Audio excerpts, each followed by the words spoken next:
সাবেক নৌমন্ত্রী শাহজাহান খান গ্রেপ্তার। আমাকে অনিয়মের সঙ্গে জড়ানোর চেষ্টা করলে ক্যারিয়ার শেষ করে দিব, বিআইডব্লিউটিসি কর্মকর্তাদের উদ্দেশ্যে বললেন নৌ পরিবহন উপদেষ্টা।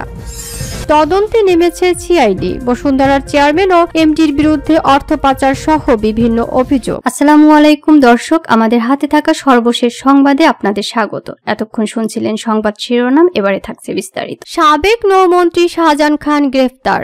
আওয়ামী লীগের সভাপতি মণ্ডলীর সদস্য ও সাবেক নৌ পরিবহন মন্ত্রী শাহজাহান খানকে গ্রেপ্তার করা হয়েছে। গতকাল বৃহস্পতিবার দিবাগত রাতে রাজধানী ধানমন্ডি এলাকা থেকে তাকে গ্রেপ্তার করে পুলিশ। ঢাকা মহানগর গোয়েন্দা পুলিশের যুগ্ম কমিশনার মোহাম্মদ রবিউল হোসেন ভূঁইয়া বিষয়টি নিশ্চিত করেছেন। তিনি বলেন, গতকাল বৃহস্পতিবার রাতে রাজধানীর ধানমন্ডি এলাকা থেকে শাহজাহানকে গ্রেপ্তার করা হয়। তবে কোন মামলায় তাকে গ্রেপ্তার করা হয়েছে এ ব্যাপারে বিস্তারিত জানা যায়নি। মাদারীপুর 2 আসন থেকে আওয়ামী লীগের মনোনয়ন 1991, 1996, 2001, 2008, 2014, 2018 ও 2024 সালের নির্বাচনে সংসদ সদস্য নির্বাচিত হন শাহজাহান খান। 2009 সালে তাকে নৌ পরিবহন মন্ত্রীর দায়িত্ব দেয় আওয়ামী লীগ সরকার। তিনি বর্তমানে বাংলাদেশ শ্রমিক ফেডারেশনের কার্যকরী সভাপতি।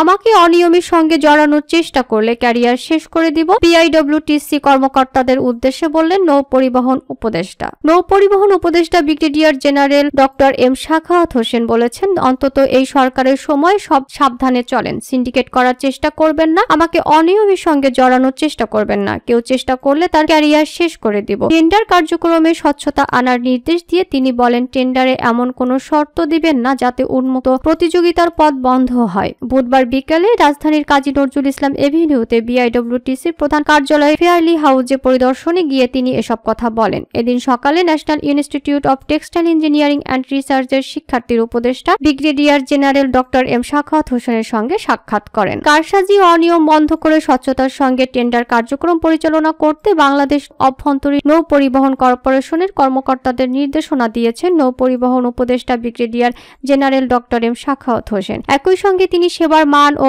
আয় বাড়াতে কাজ করার আহ্বান জানিয়েছেন। তিনি বলেন, বিআইডব্লিউটিসি কে আয় বাড়াতে হবে। এই সংস্থার আয় না হলে কর্পোরেশনের কর্মকর্তা কর্মচারীদের বেতন হবে না। প্রতিটি মন্ত্রণালয়ের অন্তত 75% চাটুকার। দক্ষতা দিয়ে পদোন্নতি হয় না। আমরা জানি সিভিল সার্ভিসে যারা কর্মরত তাদের দলবাজ হতে হয় না, কিন্তু এখন দেখছি সব সেক্টরে চাটুকারিতা চলছে। বর্তমান সরকারের এই আমলে অন্তত ব্যয় কমান, আয় বাড়ান। আপনাদের প্রত্যেকটি প্রাক্কলনে আমার সন্দেহ আছে। এখানে অনেক সমস্যা আছে জানি, আমি এখনো লঞ্চে যাতায়াত করি, নৌপথের সমস্যা আমি জানি। বিআইডব্লিউটিসির নৌযানের সমস্যা সমাধান করার নির্দেশ দেন উপদেষ্টা। উপদেষ্টা আরো বলেন, ঘাটে কম বেশি টাকা আদায়ের অভিযোগ শুনি, আমি যে কোনো সময় ঘাটে যাব, মানুষের সঙ্গে কথা বলবো। আমি যখন দায়িত্বে থাকবো না তখন ব্যাগ নিয়ে বাজারে যেতে হবে, আমাকে সাধারণ মানুষের সঙ্গে থাকতে হবে, আমি সাধারণ মানুষের জন্যই কাজ করব। সবাই ছাত্র জনতার আন্দোলনে নৃশংসভাবে মানুষ হত্যার বিষয়ে আলোচনা করেন উপদেষ্টা। তিনি বলেন, আন্দোলনে ছাত্রদের যেভাবে মারা হয়েছে তা মনে পড়লে আমি এখনো ঘুমাতে পারি না। তারা জীবন দিয়ে যে স্বাধীনতা এনেছেন তা আমাদের মনে রাখতে হবে।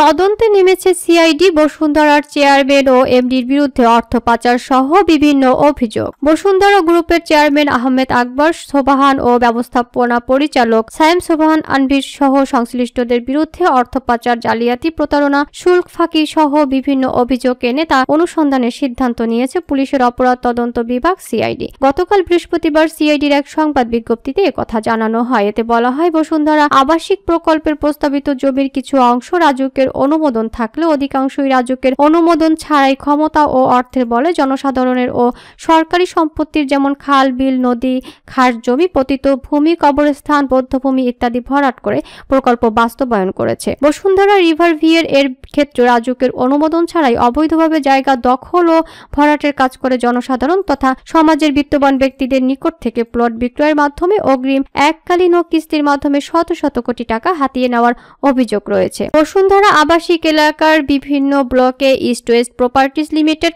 কর্তৃক বিপুল পরিমাণ জমি দখলের অভিযোগ পাওয়া যায়, যার আনুমানিক মূল্য 1.5 লাখ কোটি টাকার বেশি। এসব জমি নিজেদের দখলে নিতে বিভিন্ন ধরনের প্রতারণা ও জালিয়াতির আশ্রয় নেয় বসুন্ধরা গ্রুপ। বসুন্ধরা আবাসিক এলাকায় সরকারের খাস নালা নদী সহ 800 একর এবং ভাওয়াল রাজ এস্টেটের লিমিটেডের 216 একর সহ মোট 1016 একর জমি বেআইনিভাবে দখল করার অভিযোগ রয়েছে বসুন্ধরা গ্রুপের বিরুদ্ধে। এছাড়া বসুন্ধরা গ্রুপ দেশের বিভিন্ন তফসিলি ব্যাংক থেকে পর্যাপ্ত জামানত না রেখে প্রতারণা ও জালিয়াতির আশ্রয় নিয়ে বিঘা প্রতি 20 থেকে 25 লাখ টাকার কেনা জমি কাঠা প্রতি 3 কোটি টাকা দাম দেখিয়ে 42,000 কোটি টাকারও বেশি ঋণ নিয়েছে বলে উল্লেখ করা হয় সিআইডির সংবাদ বিজ্ঞপ্তিতে। বলা হয় এর বেশিরভাগ অর্থ পাচার করা হয়েছে Dubai, Singapore, Cyprus, London, Malaysia সহ বিভিন্ন দেশে। বসুন্ধরা গ্রুপের সিঙ্গাপুর অফিস দেখাশোনা করছেন শাহ আলমের বড় ছেলে সাদাত সোবহান তানভীর। বিভিন্ন ব্যাংক থেকে একের পর এক প্রকল্প দেখিয়ে হাজার হাজার কোটি টাকা ঋণ নিলেও সেসব ঋণ পরিশোধ না করার অভিযোগ রয়েছে তাদের বিরুদ্ধে। বসুন্ধরা অয়েল অ্যান্ড গ্যাস নামক প্রতিষ্ঠানের বিরুদ্ধে ট্রেড বেসড মানি লন্ডারিং এর আশ্রয় নিয়ে বিদেশ হতে আনুমানিক 2,000 কোটি টাকার বিটুমিন আমদানি করে এবং পরবর্তীতে উক্ত আমদানিকৃত বিটুমিন একটি শক্তিশালী সিন্ডিকেটের নিয়ন্ত্রণে ইচ্ছামতো দাম নিয়ন্ত্রণ করে মনোপলি বিজনেসের মাধ্যমে বাংলাদেশের বিভিন্ন স্থানে সরবরাহ করার অভিযোগ রয়েছে। বিজ্ঞপ্তিতে উল্লেখ করা হয় বাংলাদেশের স্বর্ণ চোরাচালান সিন্ডিকেটের অন্যতম নিয়ন্ত্রক বসুন্ধরা গ্রুপের এমডি সায়েম সোবহান আনভীর। উক্ত সিন্ডিকেটের মাধ্যমে বিভিন্ন সময় দেশে একটি কৃত্রিম সংকট তৈরি করে প্রায়শই স্বর্ণের বাজারে অস্থিতিশীল করে তোলার তথ্য পাওয়া যায়। এছাড়া বসুন্ধরা গ্রুপের স্বার্থ সংশ্লিষ্ট বিভিন্ন প্রতিষ্ঠানের বিরুদ্ধে প্রতারণা, জালিয়াতি, শুল্ক ফাঁকি, ভ্যাট ফাঁকি, আন্ডার ইনভেসিং, ওভার ইনভেসিং করে হাজার হাজার কোটি টাকা আত্মসাৎ ও পাচার সংক্রান্ত অভিযোগের প্রেক্ষিতে সিআইডি মানি লন্ডারিং অনুসন্ধানের সিদ্ধান্ত নিয়েছে।